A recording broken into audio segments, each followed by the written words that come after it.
Sa pagpasok ng bagong taon, sumapit na ang Lunar New Year. Isang piesto holiday para sa mga pamilya. Ay, anak, napakahaba ba ng biyahe? Hindi naman po. Kumusta ka na? Mga tawanan. Ay, ang cute, honey. Nakita mo ba yun? Tingnan mo kung paano niya sinasabi ang baba. Tapos gumagapang papunta sa nanay niya. Kanino kaya siya nagmana para maging napakatalino? Hahaha, sino pa ba sa tingin mo? Siyempre, nagmana siya sa Jimon natin. J.I.A. Han, edad 32, isang out of work, freelancer, mga salita, walang trabaho. Mahusay. Oh, tingnan mo, Gia. Nay, alam mo bang napanood mo na yan ng 30 beses? At sa ngayon, sasabihin na niya ang BABABU. Talaga, ibig kong sabihin, ang apo ko ay napaka-cute, kaya ko siyang titigan buong araw. Kung hindi ka tutulong, umalis ka na lang sa daan ko. Sige na, itigil mo na ang pagkain ng lahat. Sige na, masarap to pag galing sa kawali. Hindi ko maintindihan kung bakit ka nagiging mapili. Kung ganon, magluto ka. Bakit ako lang ang gumagawa ng lahat ng trabaho kung may 3 tao dito? Hoy, ikaw ang nagsabi na titira ka na lang dito sa bahay habang buhay. Ito na nga ang pinakamaliit na magagawa mo, hindi ba? Hindi ka nga nagbabayad ng upa. Off! Tama ang nanay mo. Kung ayaw mo, maghanap ka ng lalaki. Ay, honey, huwag sa harap ng mga bata. Ay, nandito na ang apo kong maliit. Tuloy kayo, kumusta ang trapiko? Grabe, pagod na ako. Ay, masakit ang mga binti mo, babe. Maupo ka, mamasahe ako para sa'yo. Tuloy ka, little sis. Ang tagal na, sobrang saya kong makita ka. Bilang iyong mapagmahal na ate. Naghanda ako ng apron na may print na bulaklak para lang sa'yo. Ganda, di ba?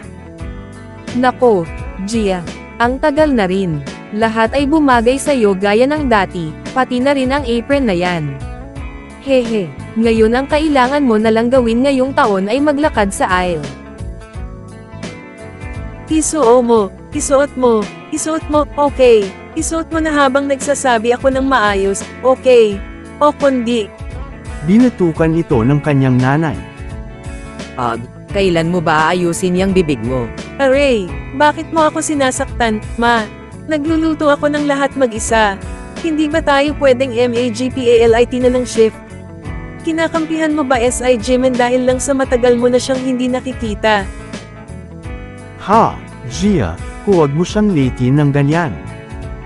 Si Jiman ay pagod na nga. Ay, ikatlong baby na ba yan? Ha, ibig kong sabihin, sa tingin ko hindi na kailangan ang pangatlo, pero nagpumilit si Gina. Ay Diyos ko, kay laking balita. Gia, ano bang ginagawa mo at nakatayo ka lang dyan? Ano, may kilala siyang lalaki. Nasa katanghaliang gulang siya pero hindi naman siguro mas matanda sa kin. Hahaha, gusto kong bayong-baga ng bastos na yon. Nakikita kong bastos pa rin ang bibig mo. Ha, sino? At bakit siya kumakain ng chicken breast sa smoking area? Anong meron sa kanya?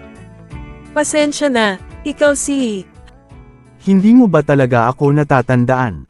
Ako si Minchol Jin. Nakatira ako sa tabi, nagsuot ako ng headphones na ganito. Ha, hindi ko talaga matandaan. Teka, Minchol Jin, malabo. Oh, Minchol Jin, yung paitot na gamer kid, si Minchol. Ganoon na ba ako nagbago? Kaya hindi mo na ako makilala. Ibig sabihin, hindi ka na talaga makikilala. At anong problema sa chicken breast? Anong klaseng weirdo ang kumakain ng chicken breast sa smoking area? Wala namang batas na nagsasabing bawal, di ba? Sa bahay ka na lang kumain.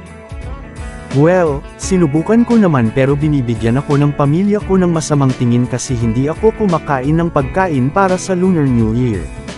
Alam mo ba kung ilang calories ang meron sa ganitong klaseng pagkain? Seryoso, ano bang problema sa lalaking to? Minchol Jin, 32 taong gulang din tulad ko. Dahil nakatira kami sa iisang building. Naging magkaibigan kami noong bata, pero hindi dahil gusto namin. Kahit tawagin siyang kaibigan ay malayo na. Ibig sabihin, alam mo ba, may isang bata sa bawat klase, na hindi nakakasundo ng maayos ang ibang mga bata.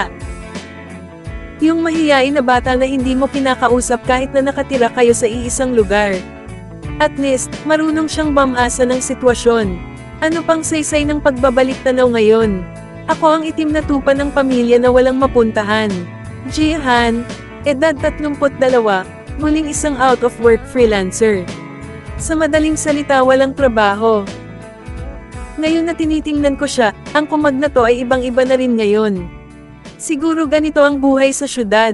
Siguro ganoon kaganda ang buhay sa syudad, ano? Kaya nitong gawing tao ang isang tulad niya. Minchol Jin, edad 32, isang programmer sa isang medyo kilalang kumpanya. Kasalukuyang posisyon, assistant manager. Disente ang itsura, mga bagay na dapat tandaan, walang partikular, namumuhay ng disente. Teka, parang may mali. Jihan, edad 32, muling walang trabaho. Mga bagay na dapat tandaan, iniisip pa rin niyang mas magaling siya kaysa sa lahat. Napapagalitan sa bahay kahit humihinga lang, pero naninindigan siya dahil wala siyang mapuntahan. Walang konsensya, kasalukuyang hiling, sana maghati sa dalawa ang mundo bukas ng umaga. Teka, hindi to pwede maging totoo. Hindi pwede, mas maganda pa ang kalagayan ng kumag na yon kaysa sa akin. Gia, kagatin mo na lang ang dila mo at mamatay ka na, kung gagawin mo yan ngayon, sigurado akong maiintindihan at mapapatawad ka ng Diyos. Ina, Ama, ang di karapat-dapat na anak na ito ay mauuna na sa inyo. Kumusta ka na? Ha? Bakit gulat na gulat ka? Tinanong lang kita kung kumusta ka na. Well, alam mo na. Kumusta ka naman? Mukha bang naging maayos ako? Alam mo, nabubuhay lang ako, hindi masyadong gumagawa ng kahit ano. Pumapasok sa trabaho, nag-eehersisyo at naglalaro, naghuhugas, natutulog. Hindi masyado. Parang ang ganda ng ginagawa mo. Ang ganda raw, sabi mo. Sa totoo lang, yan din ang iniisip ko, pero siguro hindi ganun nakikita ng mga magulang ko. Ha? Ang paninermo ng mga magulang ko ay lumalala nitong mga nakaraang taon. Sinasabi kung paano hindi sila bumabata, tinatanong kung iniisip ko man lang bang magpakasal. Ibig sabihin, hindi naman parang ang pagpapakasal ay isang bagay na ginagawa mo ng mag-isa. Grabe, ang hirap ng pinagdadaanan mo. Alam mo. At hindi sila tumitigil doon. May sinasabi lang sila tungkol sa isang marriage dating service. Ipinasok nila ako sa isa. Nakakainis. Ang bayad pa lang sa pagpaparehistro ay 5 milyong won. Alam mo ba kung ilang laro ang mabibili ko doon? Mga 5,000 used. Wow, talagang naghihigpit na sila sa'yo, ano? Kung ganun, sa tingin ko hindi ganyan ang mga magulang mo. Sa nakikita ko, wala kang masyadong masabi. Well, hindi pa naman ganon kalayo ang nararating ng mga magulang ko. Ganon kalayo pa. Hey, Minchol. Pareho tayong nasa alanganin, kaya bakit hindi na lang tayo magpakasal? Ano? Ibig sabihin, pinapuna tayo dahil hindi tayo kasal. Pero kung magpakasal tayong dalawa, malulutas ang lahat, di ba? Hehe, Diyos ko, ano ba ang sinasabi ko ngayon? Ibig sabihin, alam mo, ito ay, pakinggan mo muna ako. Wala kang mawawala, di ba? Hindi ka naman nakikipag-date sa kahit sino. Single ako, single ka, kung magpakasal tayo, panalo tayong dalawa. Gets? So, hey, bakit ka seryoso? Biro lang yun ng magkaibigan, di ba? Ikaw pa rin ang master sa pagsira ng mood, nakikita ko. Ha, you know, ha. Parang awa mo na, hayaan mo akong Talagang, gawin mo. I do. Grabe, ang kasal pala ay ganito kasarap. Sinong mag-iisip na mapupunta ako sa ganitong klaseng lugar? Hindi ka ba maghuhugas? Ha, ubusin ko lang ta. Kaya nagpakasal kami at ito ay ang unang gabi ng aming honeymoon. Kakaiba to, bakit ako nasa ibang bansa? Parang totoong-totoo ang lahat ng to. Hindi masakit kapag kinurot ko ang sarili ko, kaya panaginip lang ito. Shit, masakit, kaya totoo ito. Pero ang kakaiba lang talaga,